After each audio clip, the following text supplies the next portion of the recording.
Hello there and welcome to another interesting episode of the interview. Today, I'm so delighted to have Honorable Dachung Bagos, who is a member of the House of Representatives. I will be introducing him shortly.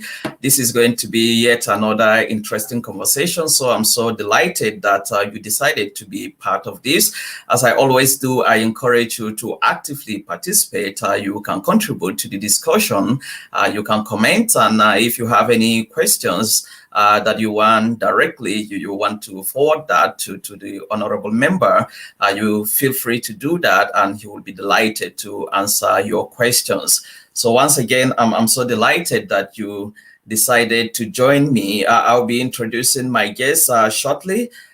Just need to do one or two things here, and after that, we'll start this wonderful conversation with my wonderful guest for today.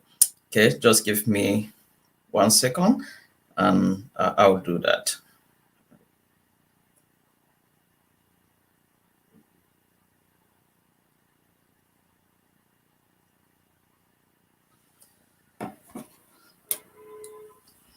All right, so without further ado, we will start this conversation without further ado. So once again, thank you so much for joining me.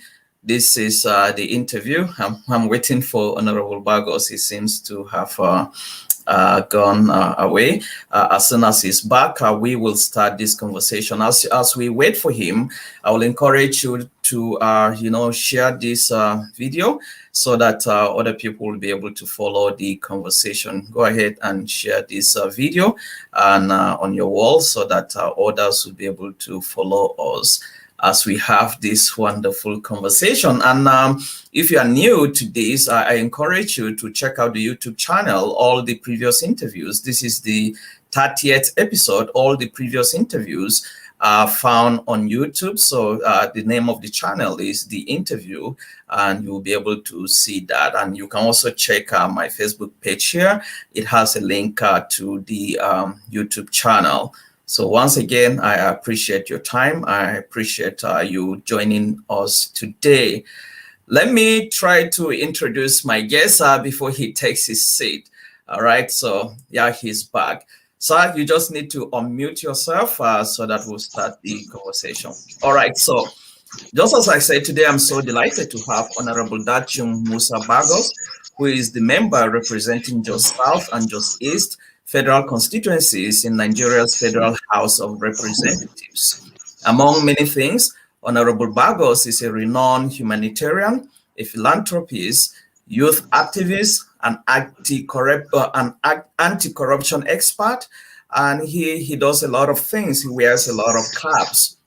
In the House of Representatives, he is a member of various committees, which include financial crimes, anti-corruption, national security and intelligence, health institutions, public procurement, rural development, solid minerals, among many others. I'm so delighted to have you join me today for this wonderful conversation, honorable member.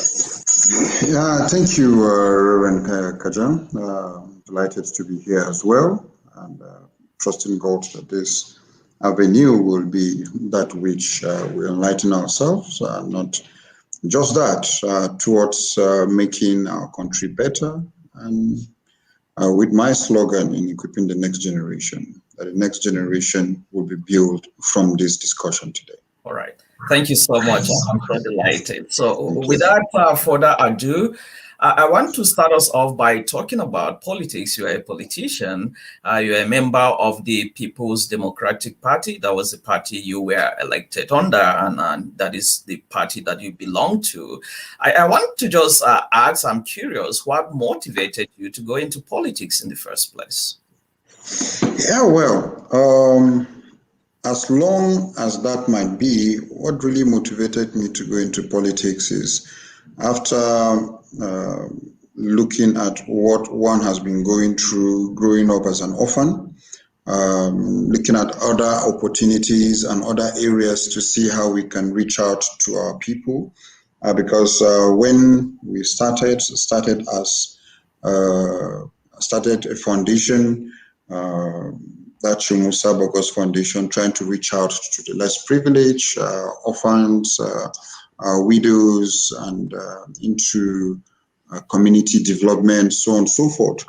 But in doing that, we discovered that a lot of things need to be done.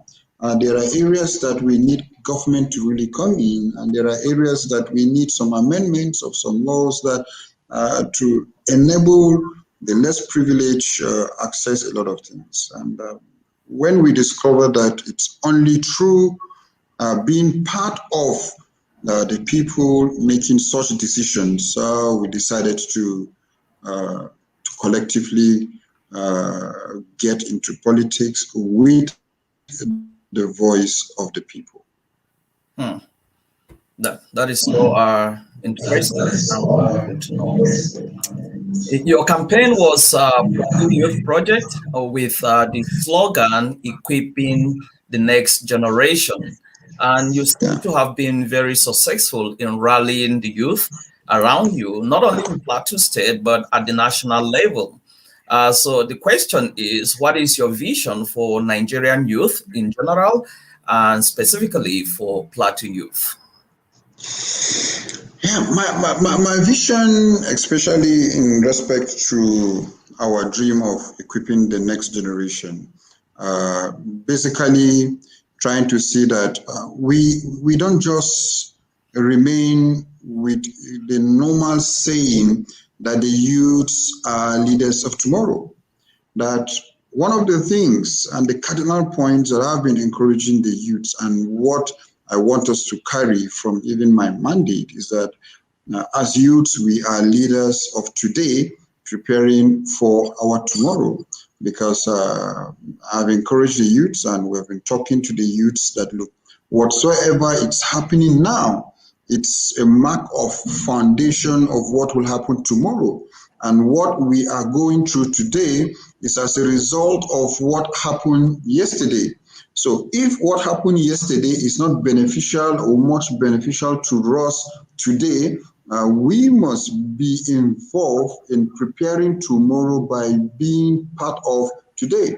And basically, that's one of the things that we have been doing, and we have encouraged our youths to really get involved. That will not just sit down and someone will bring out a template for us telling us that we are leaders of tomorrow.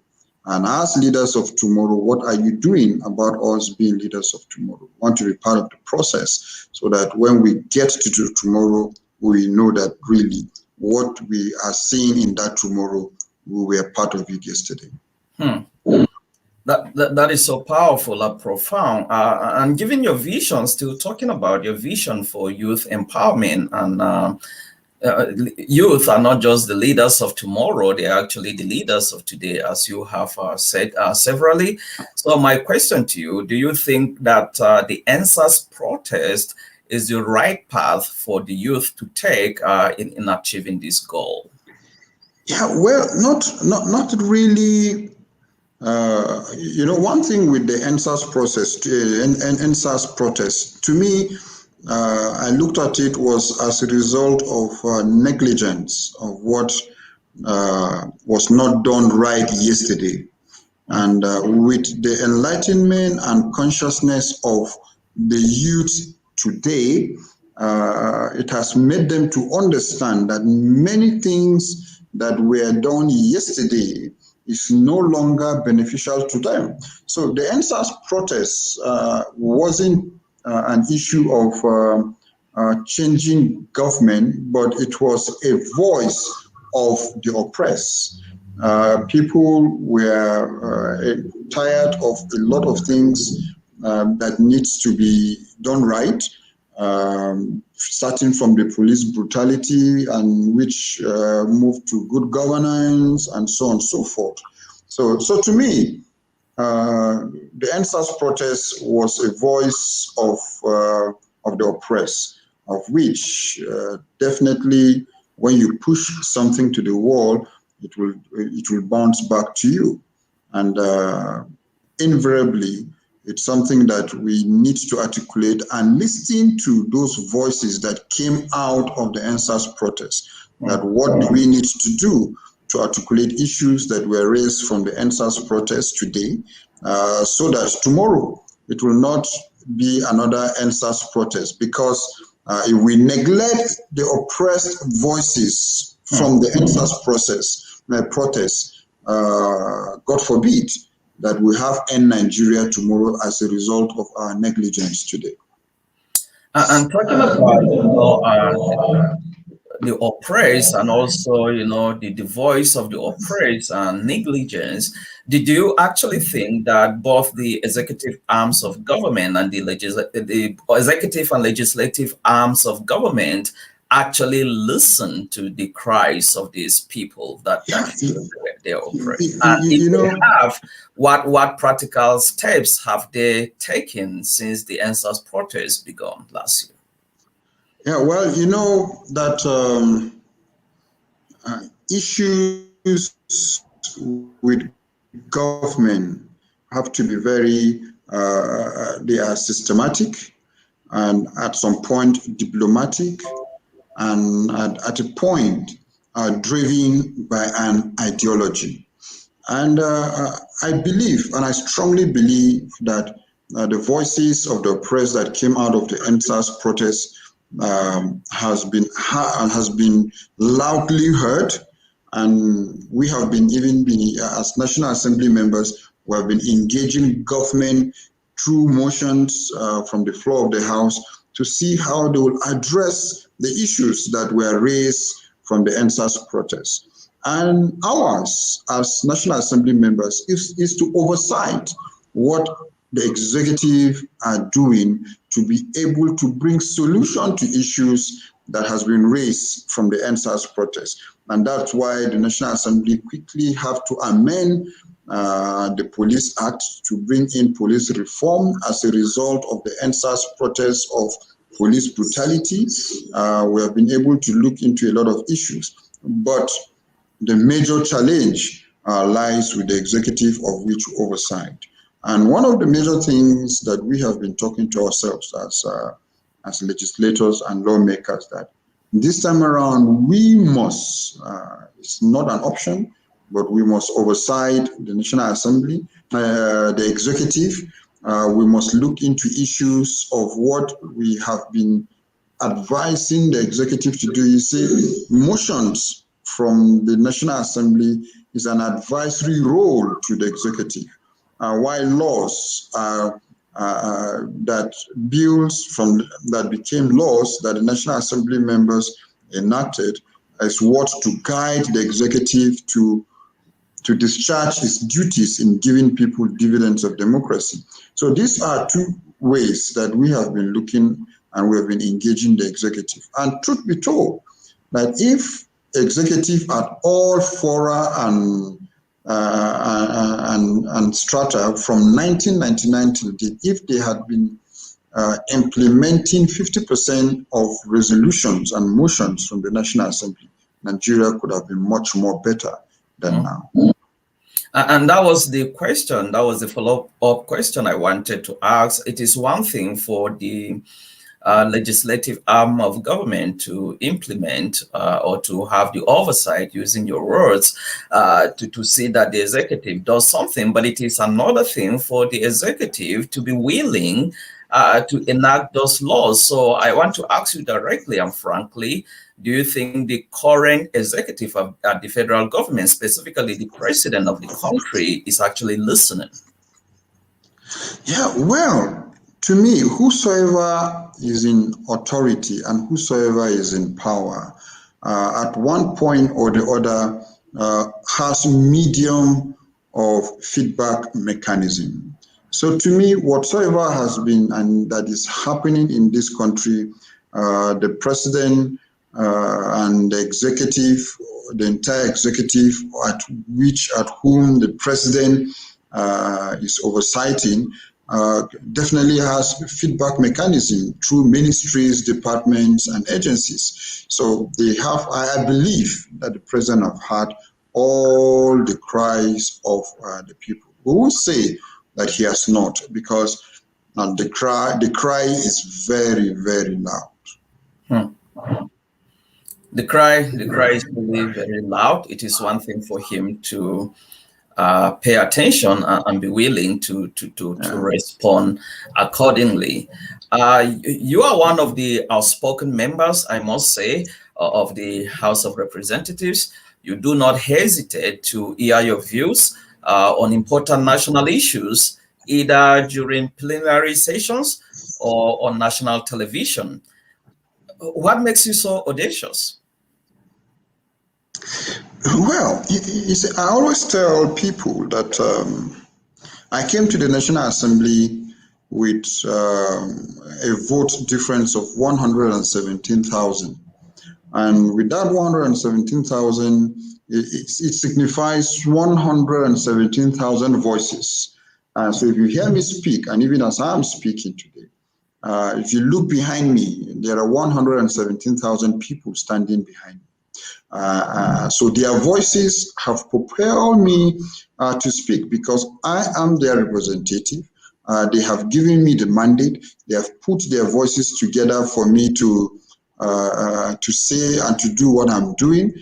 So maybe if it were only one vote or one voice behind me, maybe you couldn't have heard me speaking. But with that kind of number of voices behind me, come on, I need to really articulate all their issues to bring it to the fore. And coming from a constituency that has been at a disadvantage angle for long in terms of insecurity, in terms of government infrastructure, government presence, and in terms of a lot of issues within the constituency. And not only that, mind you, that my constituency is a cosmopolitan constituency, a constituency that you have different tribes of people within the state and even outside the state. So a lot of demand within the constituency and a lot of issues within the constituency. And if we don't articulate those issues and those voices, then which means the representative we are doing is not needful. So as a result of such, we need to be able to voice out. And I'm just a channel. I'm just a channel like a megaphone to bring out and to amplify the voices of our people.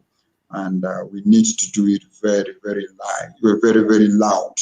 Be it with power or no power, it's a natural voice of the people. And we have to make it heard, and we have to articulate the issues. The truth must be said as it is. Whatsoever it's not right for our people, we must say it, because at the end of the day and at the end of it all, everything goes back to the people, not me as Dachung, Mr. Bagos. That is encouraging to hear. You championed the Plateau State G17 Peace and Progressive Forum, which actually brought you to limelight a couple of years ago. Do you mind sharing a little bit about the vision of this organization? G17 was an ideology of many youths coming together. And even through the G17, I was still, despite the fact that I was a convener, a lot of people bought into the idea of coming through G17 to be able to voice out on issues, despite the fact that we were not in government. And G17 is still existing. Very strong, powerful guys in G17, even beyond and above me. And if not because of how they stood, it was not just only me. I was just the face, but then a lot of youths has backed up G17, and are members of G17. Can I show you anything that is not intended to the welfare of the youths on the plateau? With my face or not my face, you will still hear G17 speaking. I want to talk a little bit about the PDP, the People's Democratic Party, which you are a party that you belong to. The PDP actually ruled Nigeria for more than 10 years, but lost to the APC partly because of widespread cases of corruption and the insecurities that the nation was facing at the time. Do you see the PDP reclaiming the presidency in 2023? Well, as a politician, definitely I will say yes, because every politician wants his platform to be in charge. But give it as it is. Whatsoever party that is in government, if still we don't get the issues right, it will just be a cycle. Because we have a very high issue of system failure. And some people usually say that it was because PDP has been there since 1999 or so on and so forth. And that is not because PDP has been in power since 1999. No, it's as a result of how was the foundation of this country. What were the systems put in place? And being ruled by the military for many decades, you don't oversight the military, you don't check what they do, you don't understand what they do, obey before complain. And if you have had such a military rule for over 30 years, and we, under democratic process, it's not something that we should expect magic to be done within 5 years. But even at that, the politicians that we are, and whosoever is in position, we need to look at the system as it is. Because if we are having an issue of system failure, no matter the party, no matter who, whatsoever you are doing, we don't have the right people in position to be able to change, checkmate, and strengthen the system, it will still be the same. But then I believe that with all that the youths are articulating now, we were looking at issues left, right, center. We are understanding issues left, right, center. We are X-raying mistakes of our former leaders, of our forefathers. What is it they did right and they did not do right? How can we improve on things they did right? And how can we avoid their mistakes? So that once you have a system in place, whosoever comes into an office, be it president, governor, National Assembly member, a minister, the system automatically checks you. But what we have now on ground is that we are checking the system. And if we are checking the system, which means we control the system to feel and to suit what we want. And that's why some of us have been talking of restructuring the country by having positive reforms. And when we talk of restructuring, we're not talking about issues that have to do with change of government. We're not talking about PDP, we're not talking about APC, but we are talking about strengthening the system so that our governance should be bottom top, not top bottom. So when we look at these issues very well, that I know that the remote person from my village will be able to access education, will be able to access healthcare, will be able to access good infrastructure. You must not go to lobby in Abuja. So these are issues that we want to look at. How can we get things working? And some of us, before even getting to the National Assembly, we've been talking about state police because we know and understand that once we have state policing, we will be able to police ourselves. And issues that have to do in restructuring, issues that have to do with local government autonomy. I can assure you, if local government has autonomy, 50% of the problems we are having in Nigeria will be solved. Because the local government will be the rallying point. Imagine a subvention of a local government. No local government is receiving below 50 or 100 million in a year.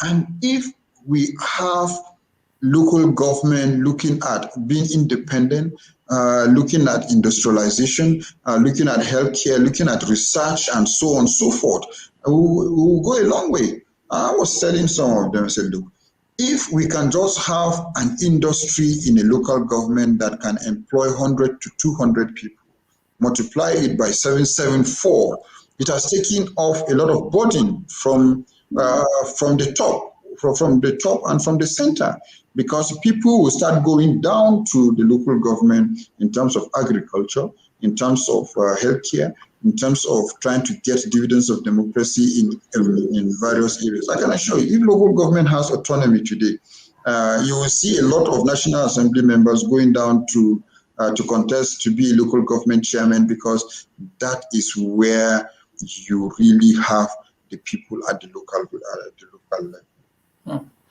And this is a bill, I must say, I have seen you championing this bill at the National Assembly. I want us to talk a little bit about security. Cases of insecurity have been on the rise in the past couple of years in Nigeria. Actually, Nigeria right now, nowhere seems or feels safe. Nobody is even guaranteed security. That is how terrible the situation is, has deteriorated into. Given your background in criminology and security studies, what factors do you think are responsible for these rising cases of insecurity in Nigeria? It's just simple. Two things I always say. Number one, corruption has been one of our major issues that have to do with insecurity. Number two, political will. Number three, lack of development. Because once you can identify and put these three, be able to fight corruption in terms of fighting security, be able to have the political will to take decisive decision, because people that fuel insecurity are not just mere people. Insecurity to some people is a multi-billion-dollar business, because they earn they earn from trafficking, especially smuggling, arms smuggling. They earn from a lot of issues, drugs as well. So when we're able to handle some of those areas, it's going to reduce that rate. And again, development, the level of development within the country, it's something else. Imagine the famous Sambisa forest. If Sambisa were a tourist ground or tourist place like it is in other developed countries, you will have, even the bandits will not have access into Sambisa forest, because the entire place is a tourist area, the entire place is a developed area. If you have mass housing around that area, if you have infrastructure around that area, one thing I always tell people is that once you have development in a certain area, the people that are primitive and they don't want development will move to another area. So if we look at having and developing our areas very well and effectively, we will have the issues of insecurity, because development comes with what the decade provides in terms of technology. And in the 21st century, you are now in the US. I'm in Nigeria, but we are talking freely. I can see you. You can see me. I can hear you. And you can hear me. The difference is that we can't feel our pulse, but we have been able to communicate. So if in the 21st century we can use technology in the 21st century to address the issue of insecurity, I'm sure you will address 50% of the issue of insecurity. Why is it that the US today, not that they don't have threats in terms of insecurity, there's high level of threats at a certain point, but because of technology, they are being able to prevent and, if possible, address such security threats. Likewise in all developed countries. But be it as it is, in our own case, addressing the issue of insecurity. We don't have the ground satellites that can dictate movement of bandits within a certain area or forest. But today there is technology that can beam into Sambisa forest and can tell you that within 30 seconds can identify 100, 200 people, and even at that, with technology again, can even still identify who is holding a gun and who is not holding a gun, so that the collateral damage in case they want to bomb that place will be minimal. So, well, if we don't start looking at technology, we will not go anywhere. And with technology, you'll be able, with your helicopter, with drones, with a lot of issues, with cameras. In a city alone, from one of my research, you can have a place like Kentucky where you're just a place, a municipal, but the cameras that are in that municipals are in tens of thousands to be able to identify any movement within the area. And not only that, the cameras, you will hardly see them, so that nobody will come and remove them tomorrow. And so it is not rocket science that we are not being able, or they are doing it. Change us. Take the technicians or the brains from Nigeria, take them and give them the same equipment the US is using to address the issue of insecurity. They will perform wonders. Take those brains from the US that are addressing the issue of insecurity in terms of technology, bring them to Nigeria, they will not perform. So it's not about just the individual that is doing that. It's about the political will to be able to provide such gadgets that have to address the issue of insecurity in the 21st century. You have the same person that will go to a house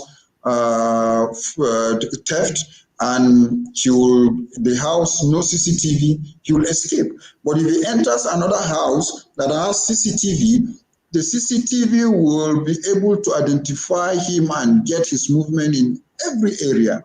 So you that you don't have CCTV in your house, you're always complaining of bandits. No CCTV within the street, you're always complaining that armed robbers are disturbing in that area. But when you go to an area where there are CCTVs and so on and so forth, automatically you'll be able to identify who has come into your house or environment. So these are areas that we need to look at invariably. To me, technology will go a long, long way to address the issue of insecurity in our country, back with political will. And talking about political will, don't you think that talking about, taking these technologies and addressing the issue of insecurity, don't you think it is an intentional negligence from government to do that? Is it that we lack the resources, or say the financial capability to do that, or those in power are just intentionally negligent about this because of what they benefit from it? Yeah, well, I wouldn't say intentional negligence to a certain point, but I would say prioritizing the issues at hand. And one thing with us politicians is that before getting into office, we promise people a lot of things. We promise people good roads, we promise them agricultural equipment, we promise them light, we promise them. And when you look at the 10 things you have promised people, you get into office, you have only 1 million to that it is in your coffers. And with that 1 million, you now divide it into 10 places of those 10 things you have promised people of 100,000. It will just be like you have thrown a stone into an ocean. But if you prioritize that, look, I want to address the issue of agriculture, I want to address the issue of good roads, and you take 1 million and you are able to channel 1 million to good roads, people will see the impact. People will identify you with, look, it was during your tenure that we'll be able to have good roads. It was during your tenure that we'll be able to address the issue of power. it was during your tenure that we were able to address the issue of insecurity. But again, because of the system failure and lack of good planning, when you deploy 1 million to 10 different areas, corruption takes virtually 50% of it. And that's why the impact is barely and merely felt. So, but when you take 1 million and say, okay, I'm putting 700,000 in terms of insecurity, and I'll put in 300,000 in this area, you'll be able to see what you can, and again, put feedback mechanism, put check mechanism, monitoring and evaluation mechanism. I want to see one day in Nigeria that that any of our president will be on the street supervising projects, not commissioning projects, because that's the difference. You will see, you will hardly see a president going to supervise what he has approved billions of naira for. But the only way to go and commission is either during what they call it, groundbreaking or commissioning. But what happens between groundbreaking and commissioning is the big deal. Because between groundbreaking and commissioning, a lot of corrupt activities and a lot of kickbacks, a lot of negligence, a lot of not adhering to quality control takes place. So I want to see that our leaders, be it president, be it governor, be it whatever position you are, that you have effective monitoring and evaluation mechanism, not on paper, because every contract that is being given, there is in the bill of quantity, there is a portion for monitoring and evaluation. But unfortunately, they don't carry out the monitoring and evaluation effectively, because we have seen that in the National Assembly. We have queried that in terms of public procurement and even in looking at the public accounts of various ministries and agencies. So if from stage A, from 10% of what project we have put in, we supervise, 20% we supervise, we are looking at the quality control. I can assure you we'll go a long way. Not putting billions of naira on road, and after 2 rainy seasons, the road has a lot of potholes. So these are issues that leaders should have the political will to follow their words with whatsoever they are doing. They follow their words with action. They should be able to carry steps in ensuring that every kobo there is value for money. Do you think, though, that the issue of security in Nigeria has been politicized? Yeah, absolutely. It has been politicized. We all know that. We have had a lot of issues that you will see that because it is my own region and you know that you are at fault, you are trying to protect your own region because people are saying that it's your own region. I could remember during the days of G17, whenever we say headsmen, they try to they query us that no, it is not headsmen, it is unknown gunmen. And we always say that for how long are we going to be saying the unknown gunmen, where you have the book of the people that are being killed is filled, and the perpetrators, their book is empty, because at the end of the day, what we usually hear is that perpetrators will be brought to book, and their book has always and still remained empty, but the victims' book is overfilled. So these are issues that when we started, but now even people that were against us using the words headsmen have now started identifying, say, oh, no, it's not. Now we have seen that, yes, it is a headsman, but the bad element among the headsmen, which we are all comfortable with that. Let's identify the bad people among the headsmen. Let's identify who are those among the headsmen that are perpetrating such acts. So once we already, now that we have had, well, we have gotten a focus that, look, okay, the people that have been fueling the issue of insecurity in this country and in some areas herdsmen. So now let's look at who are the bad elements among the herdsmen, because you have wonderful, good herdsmen among us. So now we now have a searchlight that look among these people, who are the bad eggs amongst you. And in putting that searchlight, we now discover that, oh, most of them are not even Nigerian herdsmen, are people that come in from the border, Niger, and so on and so forth, come and infiltrate our own people and use religion to indoctrinate some of our own people, that even some of them have to even join them at a point. So these are issues that, look, intelligence are bringing out enough information to be able to see that, look, among these herdsmen, who are the bad guys? Among these people, how can we stop the people that are coming into the country? I'm happy that the governors now, yesterday in their meeting, especially the Northern Governors Forum, that open grazing is no longer fashionable. But I remember very well that 4 or 5 years down the line, when we were talking about, look, they should ban open grazing, they are saying no, that there are grazing routes, so herdsmen should adhere to grazing routes. But today, it has affected virtually every state in the country. Now everybody is saying that ban open grazing. When we were talking ban open grazing 6, 7 years ago, if they had listened to the voice of reasoning, I can assure you that we couldn't have been where we are today. But the most important thing is that for us, they have now understood their point of mistake, that look, truly open grazing is not fashionable. Truly open grazing, the bad eggs among the herdsmen are using that as an avenue to perpetrate mayhems among farmers and the people around. So these are issues that we want government to look at it immediately.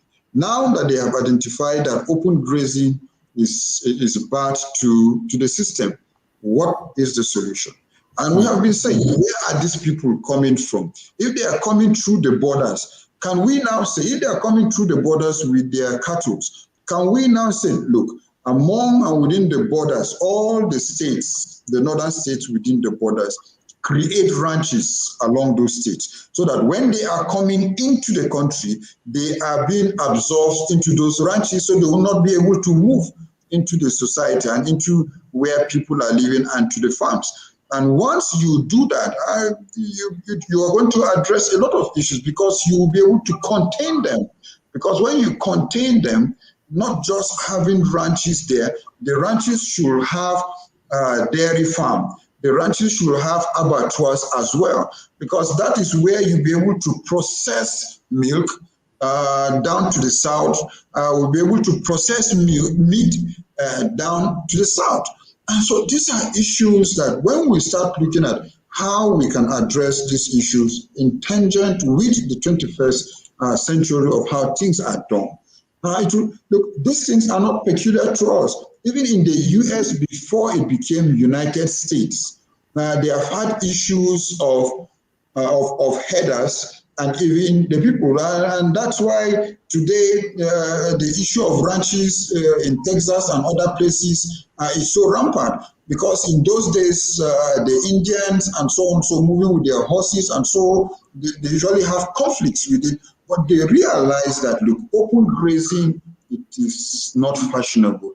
And since when they contain to ranches, they had peace. So if we look at those areas, that look, we need to have ranches along those areas, along where people, the ranches are needed. It will go a long way in addressing the issue of insecurity. Our people, even from the plateau, a lot of them have ranches in their backyard, private ranches within their backyard. And unfortunately, the bad elements among the herdsmen in the name of cattle rustling still go to those places, attack people, or rustle their cows. And that's where you have such reprisal attacks left, right, center. So when we have adequate mechanism in be able to address cattle rearing, and not only that, be able to have data within every state, that this person has a ranch, has a private ranch. This person is keeping cattle behind his house. Let the Ministry of Agriculture or Ministry of Animal Husbandry or whatsoever take data of people that keep cattle within their domain. And once you have such data within, you'll be able to know that, look, okay, this person in this very community has such a number of cows. And even if you are you fattening the cows? Are you doing a lot of things? We can use this to our own advantage. We can use this to our own advantage because I know that a ranch with 10 cows can produce hundreds of liters of milk. So if a state will now use that to its advantage to start milking from people around the state and community that have cows, to go to a dairy to be able to process those milk into either evaporated milk, into cheese, into butter, into milk, raw milk, a lot we can benefit from that. And those are areas that I wish some of us politicians and those in authorities, be it governor or president, ministers or commissioners, should be able to look at. We can be able to get positive result from the things that we are looking at that is negative to us now. And still talking about security, given the current situation in Nigeria, the current security challenges that the country is facing as a whole, will you agree that the various arms of government are not serious about tackling security challenges in Nigeria? Or what will you say is responsible for that? Sorry, your line, the network was a little bit shaky. Can you come back again? Yes, so I said, given the current security challenges that we have in the country, will you agree that the various arms of government in Nigeria are not serious in tackling the security challenges? Yeah, well, if you had followed the National Assembly over the past 1 year, we have been hammering about the change of security chiefs. We have hammered about the change of security chiefs to an extent that we had to call for the appearance of Mr. President at the point. Now, because to us, as representative of the people, we did not see the seriousness from areas and people in charge of addressing insecurity. So that was basically why we really called for the change of service chief, because of some level, because of some levity that we saw on those areas. And now that the security chiefs have been changed, well, like I said, it is a round speck in the round hole, but stagnant, because if the same approach of the previous of their predecessor will be used, won't have any positive result. But then, if they will take much of technology, if they will take areas that have to do with modern ways of addressing insecurity, then we'll have hope. And a while ago, you mentioned this issue of state policing. You are an advocate of state policing, not just here. You have been very vocal about that. Try to paint a picture of how you think that state policing will be the best way to tackle Nigeria's various insecurity challenges. You see, one of the major areas that some of us have been looking at the issue of state policing is that, one, if you have a state police, if you have an established state police within your state, the person that will be the commissioner of police will not come from another state. The person, all the people that will be part of the police system will not come from another state. most of the governors that today they call themselves chief security officers cannot, to some certain extent, address or give command to either the GOC, give command to either the commissioner of police or to any of the paramilitary agencies within his domain. But he's being called chief security officer. The president is called commander-in-chief of the armed forces and so on and so forth and other security agencies. So this is only the president and the heads of all the chiefs, the agencies within the country that can give command. A governor cannot tell the commissioner of police that go and do this and this and that. The commissioner of police will have to get directives from AIG, AIG from DIG, DIG to IG. Check the channel and the chain of command before, if there is high level of insecurity in a certain area, you have to get that high level of approval from those areas before you be able to engage. Because all security agencies have rules of engagement. I can assure you, you can have 1,000 military men in a certain area, and the rule of engagement is till when they get command to shoot. So if the chief of army staff, they need to get the approval from the chief of army staff in Abuja, and you have 1,000 military men within a domain, and even the commander of the STF or whosoever cannot give an approval to shoot, all you will hear them saying is, don't shoot. Because there is rule of engagement, unless maybe when their lives is in danger.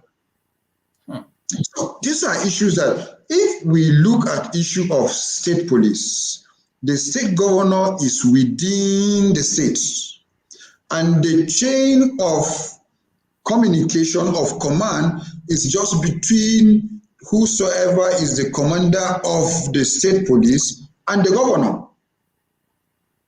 And invariably, you'll be able to have issues addressed immediately.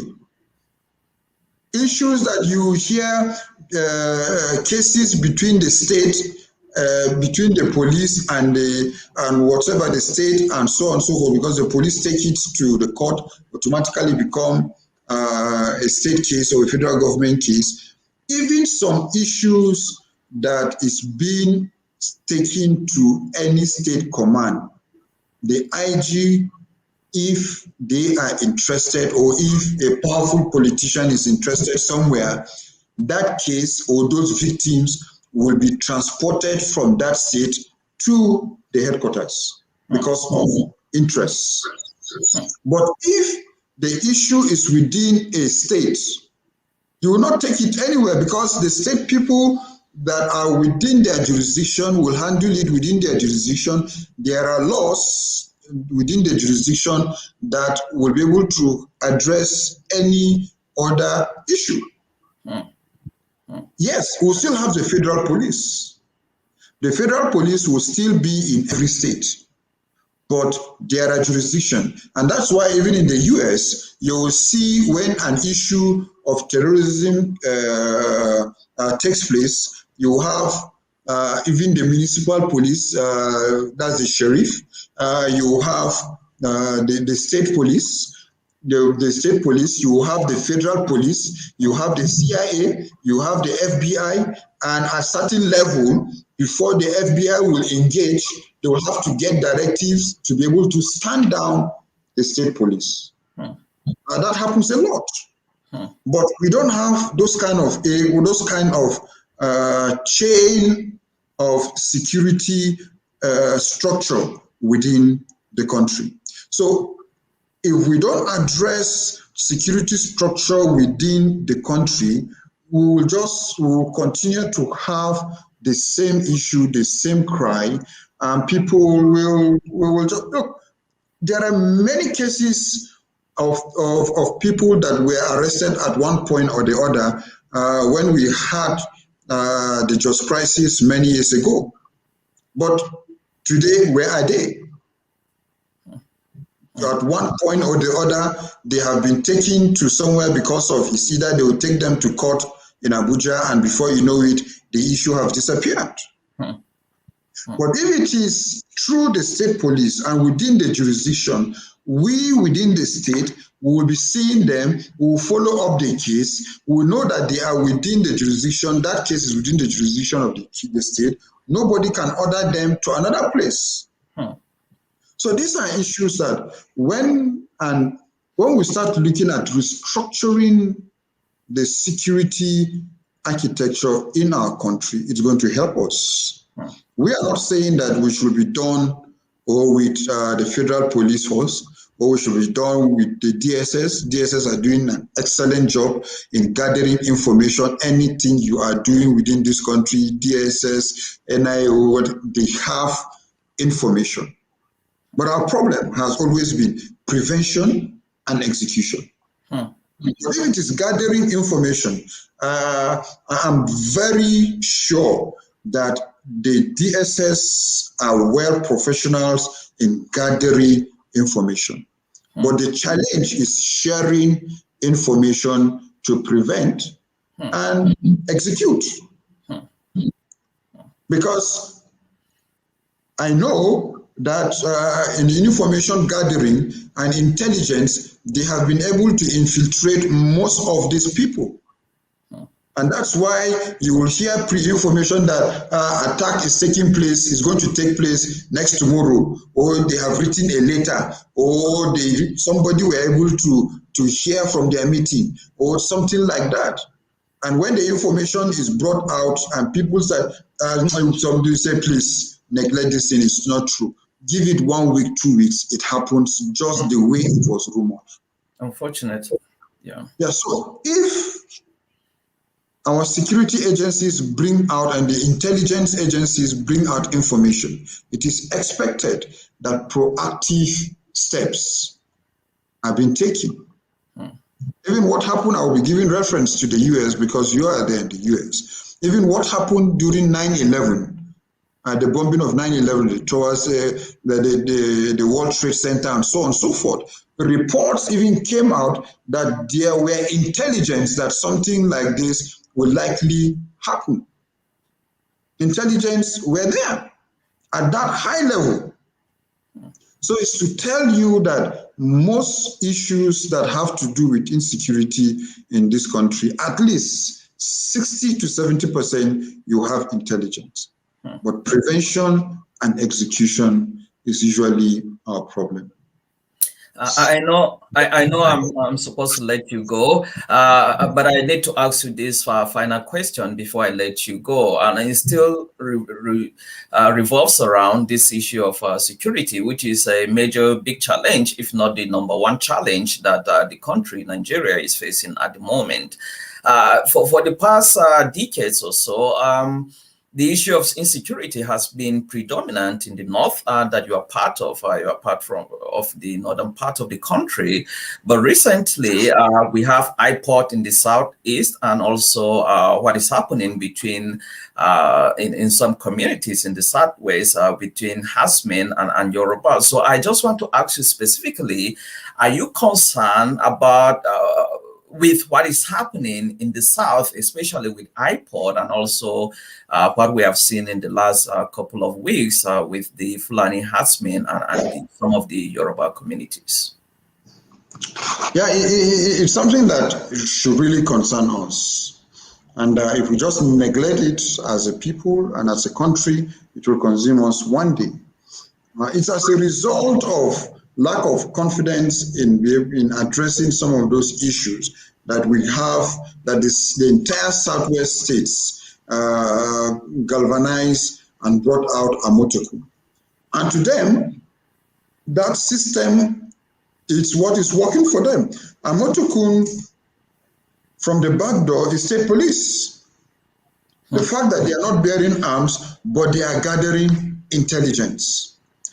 Just like I said, in addressing the issue of insecurity, information is powerful. And when they gather intelligence, they be able to network with the constituted federal forces, security agencies. They'll be able to address such issues because they have gathered the intelligence, they know where this thing is going to happen, so they look out for that, they can arrest and hand over to the police and so on and so forth. So these are issues that because they don't have certain level of confidence,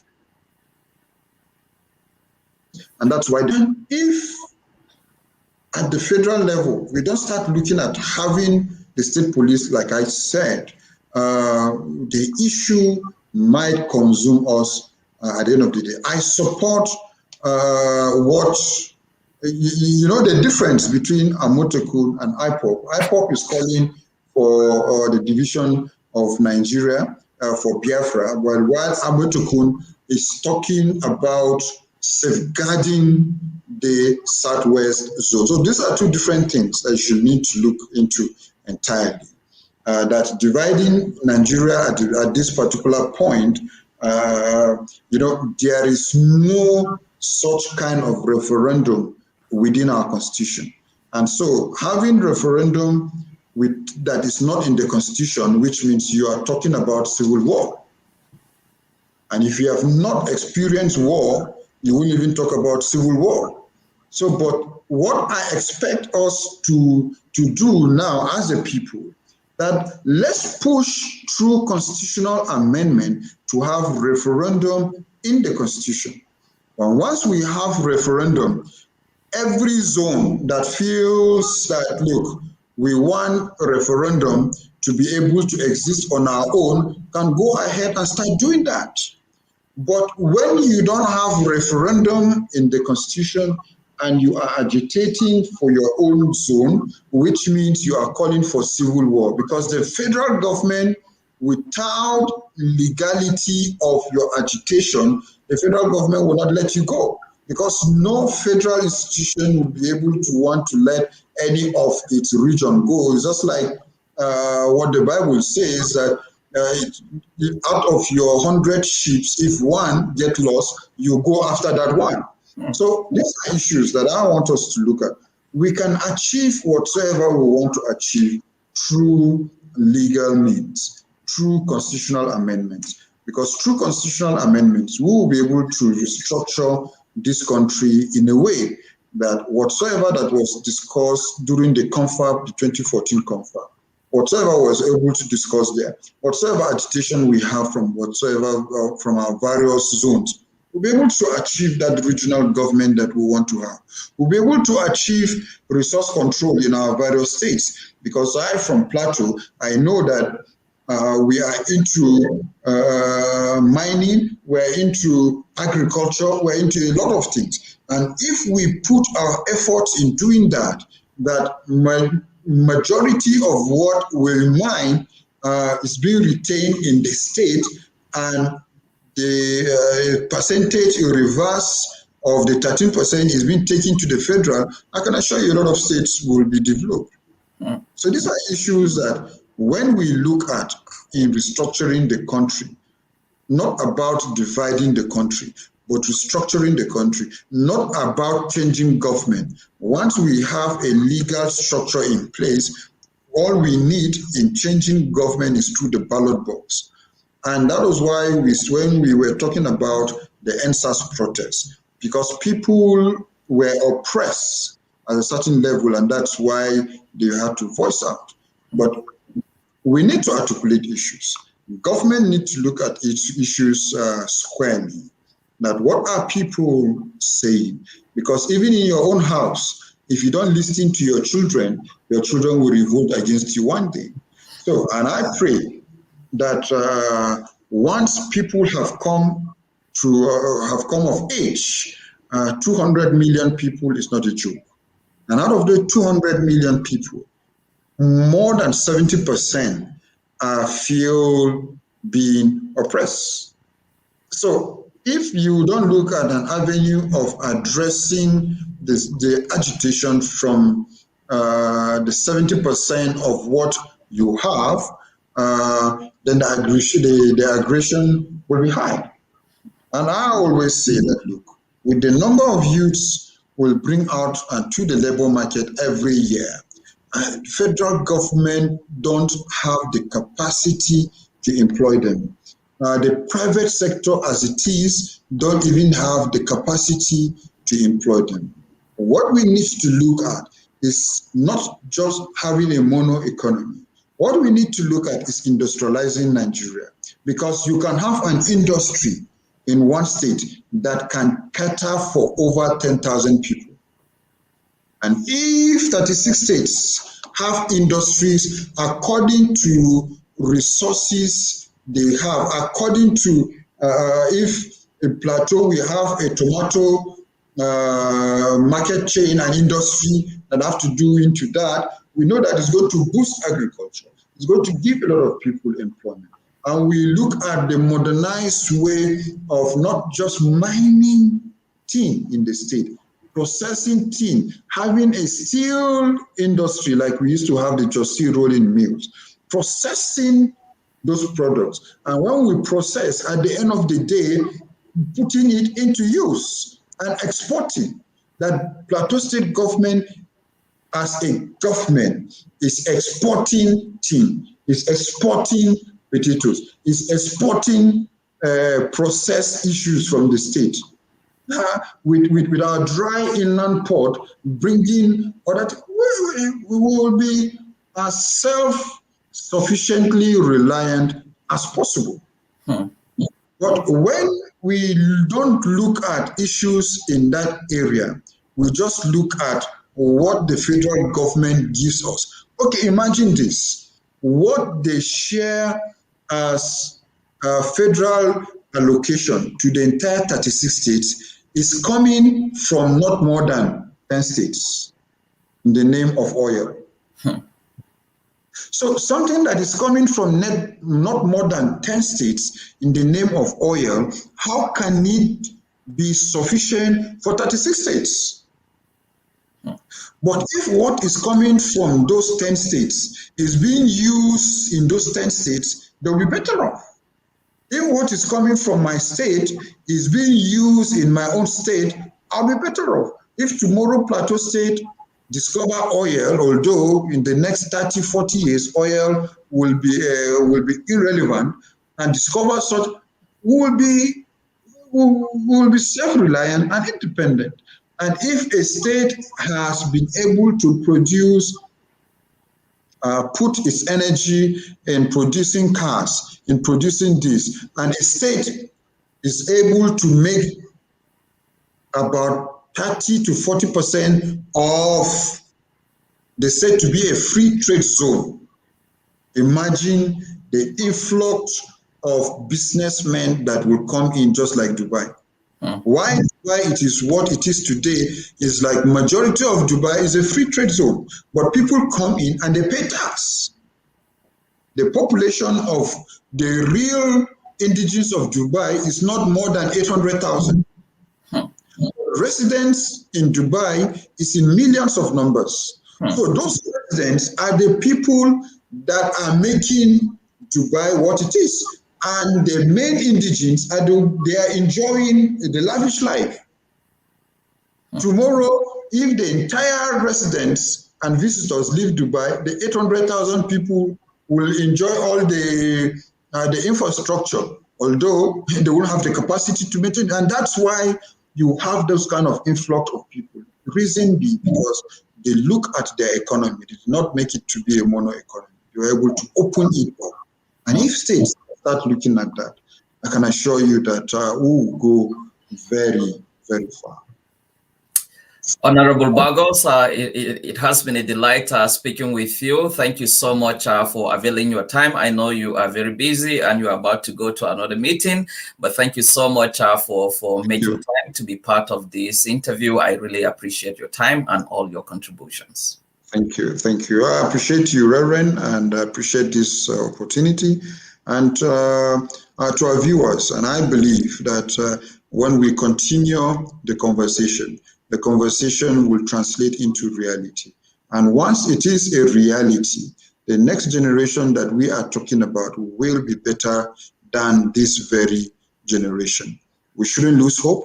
We shouldn't just give up, because I know that we still have a lifeline, and that lifeline will take us and will be able to make Nigeria to blossom, because it is not over until it is over.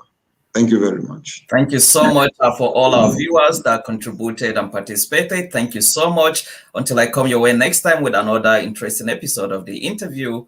Bye for now.